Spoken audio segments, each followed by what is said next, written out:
Hi, this is Harmony, Divine Harmony, and this is an astrology video blog about what is incoming in 2019. As I record this, it's December 29th. We got 3 more days of 2018, and then we're moving on into a new year.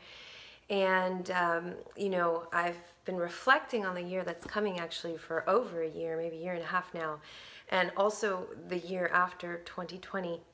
As have a lot of astrologers, because there's some really significant astrology incoming, big stuff.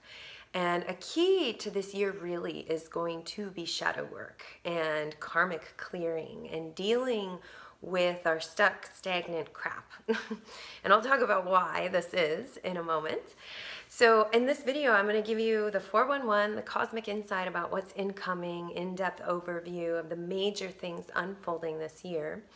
If you are interested in knowing how this applies for you personally, your sign, I'm actually recording horoscopes this year for the first time on my website. It's part of my membership service, and I will have them up by January 1st. And you'll be able to listen to both your sun sign and your rising sign, because this video is about the mundane astrology, so that's like what's happening for everyone.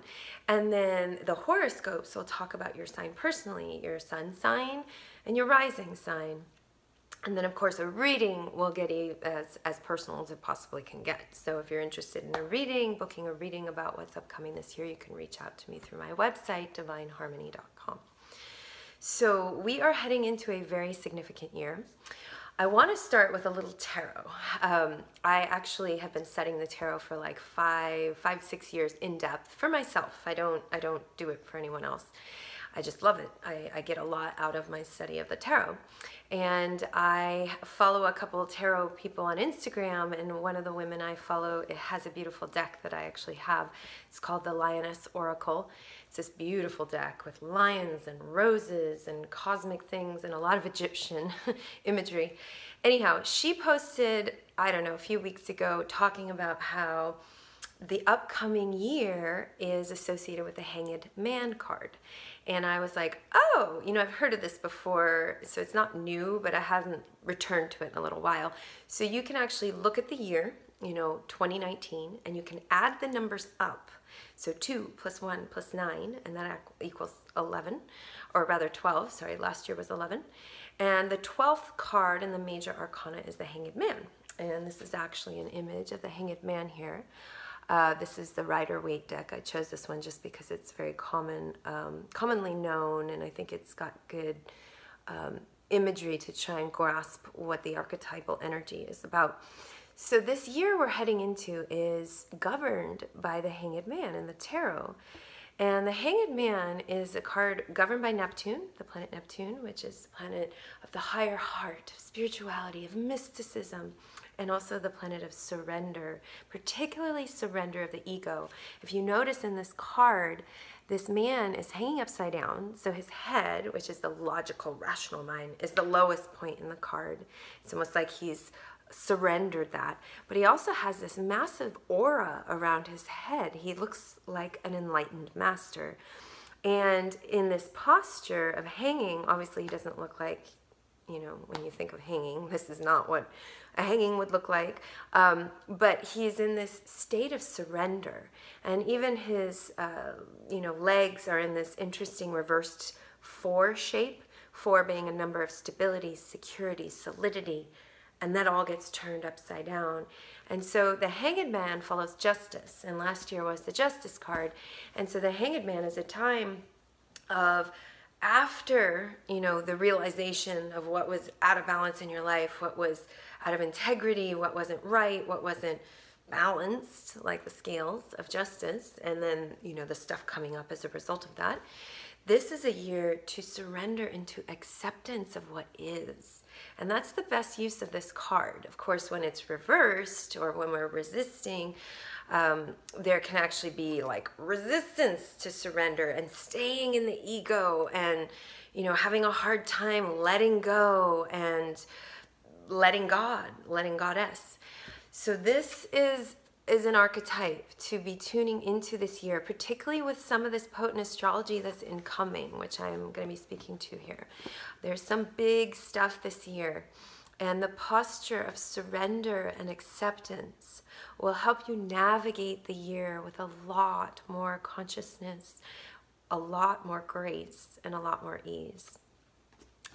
So this year, well, first of all, there's many different things happening. So let's just talk about one of the major overarching themes. We've got these two kind of, opposing energies. We've got Jupiter and Neptune and the signs they rule, because they're actually in the signs they rule, Sagittarius and Pisces. These are the two planets of spirituality. These are the two signs of spirituality, but they govern spirituality from different perspectives. Jupiter and Sag is about external spirituality. It's like traveling somewhere, especially to another country, reading a book, studying with a teacher, becoming a teacher yourself. It's all about like looking outside for wisdom and knowledge. And then Neptune and Pisces is the opposite archetype. Neptune and Pisces is internal spirituality. It's where we close our eyes, we meditate, we dream, we listen to the inner teacher. But they both are spiritual in their focus, and they're optimistic, and they see the positive. They like to see the glasses half full. They like to see, the possibilities, and so they come from that perspective. So we have Jupiter, Neptune, Sagittarius, Pisces on the one hand, and then we've got all this Capricorn. We've got a kitty visiting us. We've got all this Capricorn. Hi, Lalita.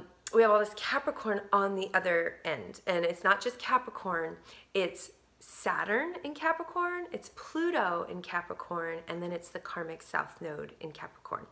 And so remember, wherever the karmic south node is, that's where we default, that's what's easy, but it's also what's in excess. It's what we're overdoing karmically, it's where we're stuck, it's where we're stagnant, and it's where we're resisting our evolution and growth because we're staying stuck in the past.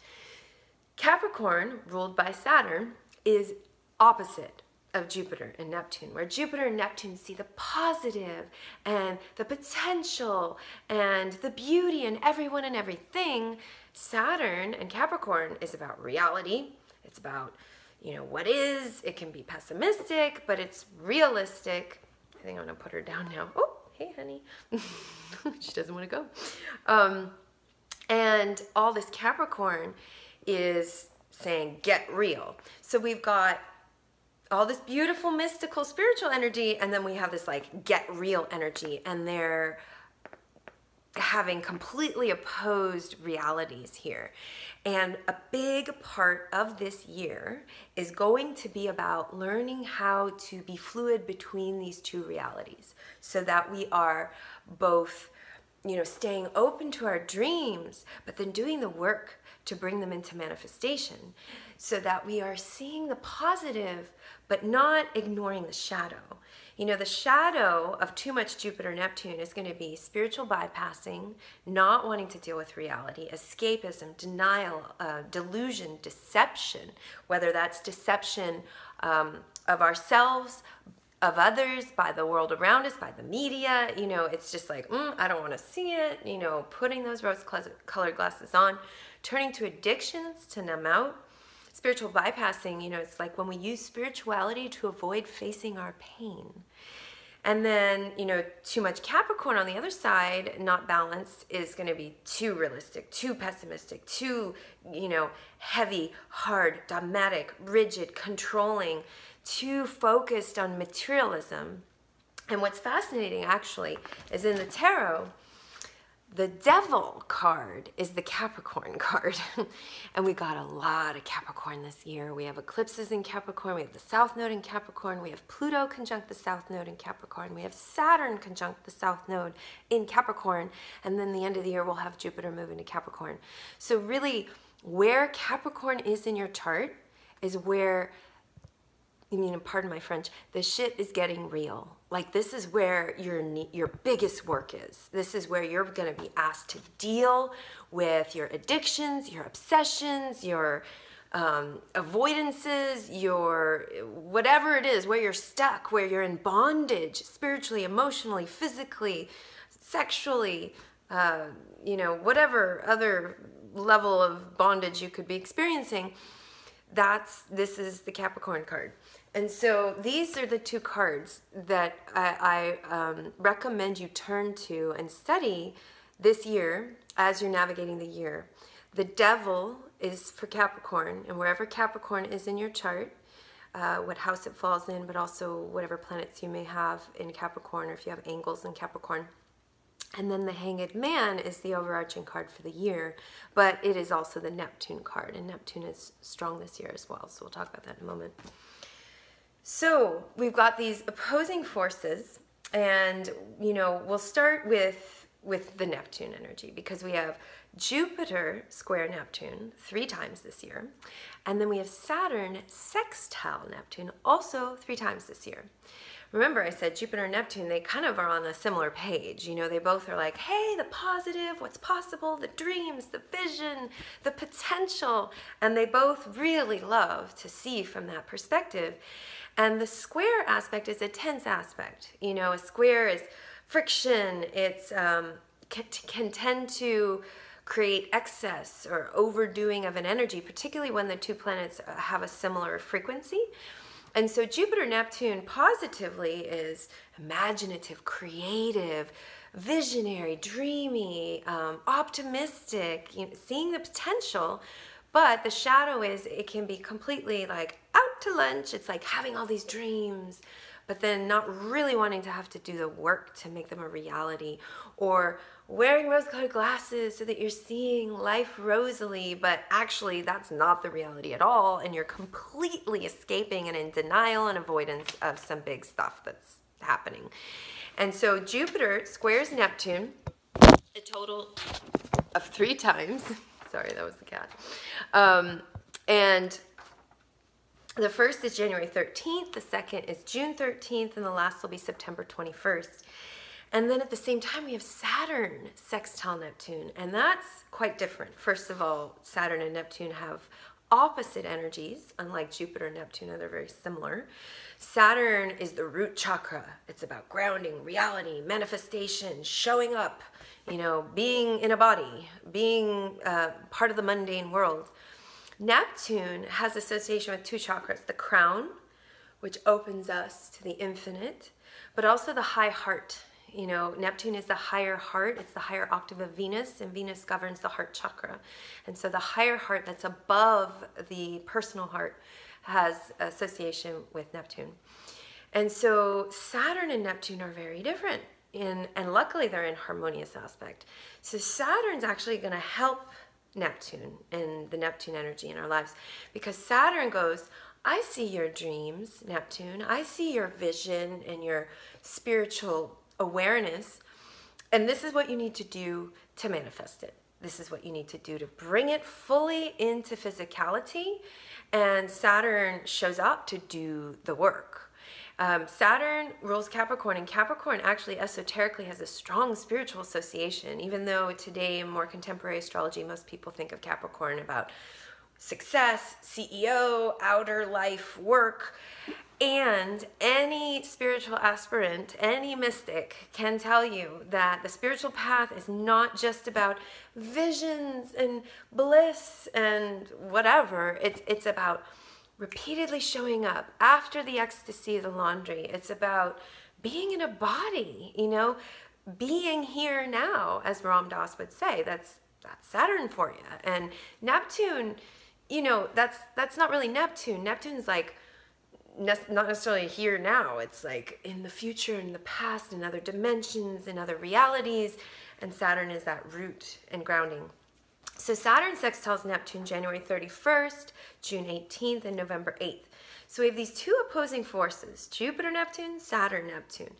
And the key here is to get real, to get grounded, to get working on yourself, or showing up to do the work, to take those dreams, those visions, that potential, and do something with it so that it gets brought into manifestation. And that's going to be a key all year long. Now, 2 planets go back into signs that they started to go into last year. So in February 18th, Chiron moves back into Aries for good. Last year, Chiron dipped into Aries, but then went back into Pisces. This year, at the start of the year, Chiron's in the last degrees of Pisces, particularly the karmic 29th degree of Pisces, which is the omega point. The alpha point is the first degree of Aries, and the omega point is the 29th degree of Pisces. The first degree of the first sign, the last degree of the last sign. And Chiron started transiting between the two last year, and then he finishes that up this year. So there's a huge cycle of karmic completion that's happening with the wounded healer, and a whole new cycle being seeded. Chiron and Pisces will bring up any last bits of unresolved emotions, grief, needing us to face where we're escaping, spiritual bypassing, turning to addictions to numb out, not wanting to show up for reality. But then once Chiron moves into Aries, the focus of the wounded healer is on the masculine. Aries is a Mars world sign. It's about our relationship to the masculine in the world around us. And Chiron in Aries is a time of wounding and healing around how we assert ourselves, how we express our anger, how we take a stand, how we say no, how we set our boundaries. And also for some of us who kind of overdo that a bit, Chiron in Aries can be about coming into right relationship with your anger, your aggression, your selfishness, your self-focus, and even any tendencies to violence, because that's shadow Aries. We also have Uranus moving back into Taurus. That's on March 6th. So last year in May, Uranus moved into Taurus, but then backtracked into Aries. And so then we're having him officially move into his sign, where he'll be for about the next 7 years as well. And what's interesting is Chiron's in the sign of Mars. Uranus is in the sign of Venus. We've got this wounding and healing journey with the masculine, but we have this awakening and radical change energy playing out with the feminine. Uranus in Taurus is about radical change to our value system, to how we deal with finances, to our sense of what it is we need for safety and security. The shadow of Taurus is where we hold on to things out of safety and security. It's like, oh my God, I need all this so that I feel good and, like life is okay. And Uranus is going to come in and it's going to expose where any of those attitudes and those beliefs and those values are outdated, out of integrity, out of balance. And financial astrologers are predicting big changes in the financial world in the next 7 years. Taurus is a sign associated with finances. So we've got that incoming as well, and a big shift now for good. Uranus in Taurus for good. Now, the next things happening, which are, some of the biggest astrology this year really, is we have Pluto on the karmic south node, March 28th and April 4th. That's the mean node and the true node, and it's a very tight window actually. And this is a big aspect for shadow work. And a lot of you know, I'm really into shadow work. I've been studying it for several years now. I have my degree in depth psychology, which is all about the unconscious and the shadow and, going down and in. So this has been a part of my path, honestly, for probably 10 or 11 years now, because I started my depth psychology degree in 2007. So Pluto, the lord of the underworld, the planet of karma and shadow and obsession and passion. Pluto rules all the taboo topics of society: sex, death, money, power, control, the things we are obsessed with or afraid of. Pluto rules them. Pluto in Scorpio, the sign he rules. And so Pluto on the karmic south node is massively illuminating our fears and our obsessions. And then that brings me back to the devil card, because that's what that's about. The devil card is bondage, fear, obsession, and what keeps us trapped, what keeps us stuck. And not only is Pluto going to be on the south node, but Saturn will be as well a little bit later in the year, 3 times. So all year is this big call to dealing with karma, to dealing with what's out of integrity, what's stuck, stagnant, rigid, toxic, karmic. Where are you repeating karmic patterns in your life for years, for maybe lifetimes? Again, this is all where the Capricorn shows up in your chart. So if you listen to the horoscopes, you'll get the download on what this means for you personally. But it is a big, big call to purge karma and to deal with the shit that's stuck. Sorry, pardon my French. So it's also on a bigger kind of collective level. This is about karma coming home to roost in the world, you know, where things have gotten out of balance, particularly where the patriarchal consciousness of control, domination, power over is out of balance with the matriarchal consciousness of inclusiveness, connection, honoring the feminine, taking care of the environment. Like, there can be some big things coming up karmically this year for each of us, you know, personally, but also collectively, that really shine a light on what is coming up because of everything that has happened in the past. You know, that's the definition of karma. Karma actually isn't a bad concept. It's just, you know, repercussions for whatever choices have been made in the past. One of my favorite quotes, and I'm not going to remember who said this right now, but it was by a guru, was, if you want to know about your past lives, look at your present life circumstances. If you want to know about your future lives, look at your present life actions. That's karma. You know, if what's going on in your life right now is amazing, that is the karmic consequence of past choices. And it's a reward, but what it is it's just energy, feeds energy. It's a as above, so below, as within, so without. As happened in the past is going to happen in the present in some way, and then it's going to recapitulate in the future until you make a change. And that's what the astrology this year is about, with all the karmic South Node conjunctions. Like, this is a year to be willing to change. This is a year to be willing to do deep work on yourself and really get into the shadow that needs to be addressed. I'm actually going to be offering a shadow work and astrology course in May. It'll be a 6-week course, and it's all going to be dialed into this. It's actually going to happen when the first Saturn South Node conjunction occurs, and leading up to it, the Pluto South Node conjunction, I'll be leading the lunar cycle with Year of Astrology. I think the March 4th lunation, I'll be part of Year of Astrology this year. So shadow work is huge. Like, this kind of astrology can bring up everybody's stuff. And the degree to which people are working with their stuff, it can actually be amazing. I mean, not fun, you know, it's not like, you know, a vacation, but it's deep. You know, if you really reflect on your life and think of some of the crappiest things that have happened to you, in the moment, they were not fun, and you probably hated it or wanted to get away or whatever. But later on, when you look back, you can see how that was a defining moment in your life where it changed you. You transformed, you healed, maybe you left a situation or a relationship or whatever. You know, it pushes you. Your pain, when you're suffering, gets to the point where you just can't handle it anymore, then, you know, you may finally get to the point where you're ready to do the work to change. Some people don't, so it's not, you know, it doesn't happen for everybody like that, but it's we each have choice. And that is going to be a big part of this year.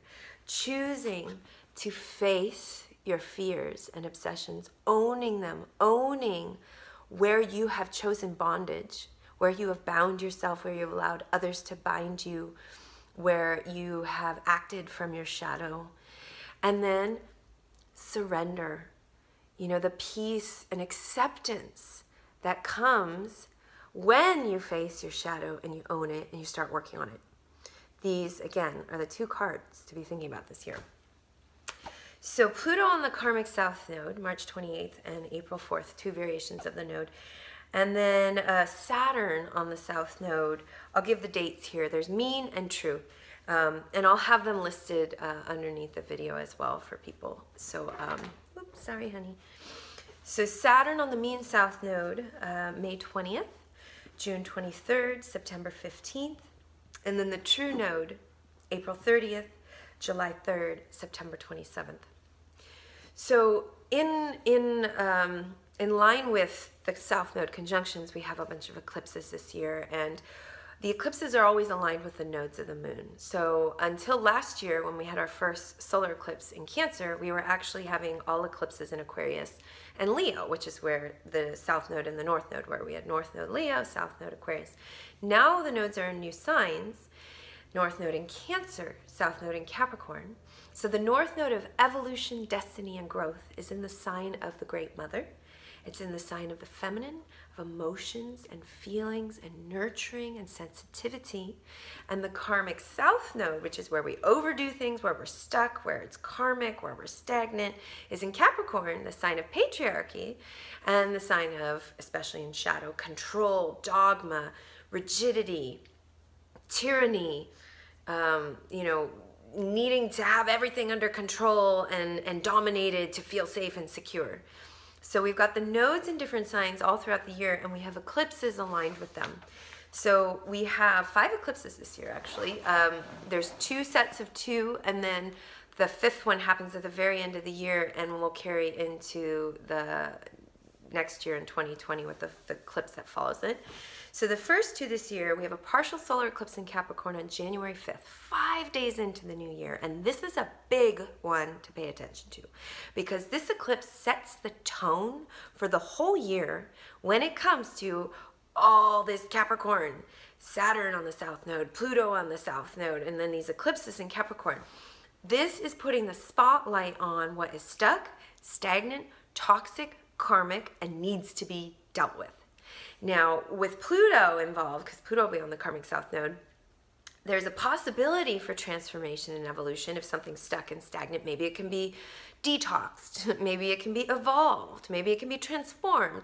But there could also be the need for something to be completely let go of. Saturn is the great pruning shears. He comes in to clear out what's, the weeds that have gotten so thick that we can't even breathe and grow. And then Pluto is the roto-rooter of the zodiac, and so it comes in to clear out the stuck, stagnant crap. And so we've got the partial solar eclipse on January 5th, and it's given you huge insight into what you're going to be journeying with and working with this year. So pay attention. Now, January 20th, we have a total lunar eclipse in Leo, and this is the last of the Leo Aquarius eclipses. And this eclipse is square Uranus, trine Chiron, and is actually in the midpoint of Venus and Jupiter. Sorry. There we go. The cat's scratching the couch. Is actually the midpoint of the Venus-Jupiter-Neptune square. And so, Venus and Jupiter, the heart and the planet of positivity, and the Neptune, idealism, these planets just want to have a good time, want to see the positive, want to see the potential, and then this eclipse is making a tense aspect to it. And so this is really bringing up where we need to see clearly, take off the rose-colored glasses, come into a deeper sense of self-love and self-esteem and self-worth. Leo, it's where we radiate from our heart. We know our worth and value, and we only engage with people who can honor that, or situations that can honor that. And so this is about making choices, authentic choices, to reflect who we are at our essence. And it's the last hurrah for Leo eclipses.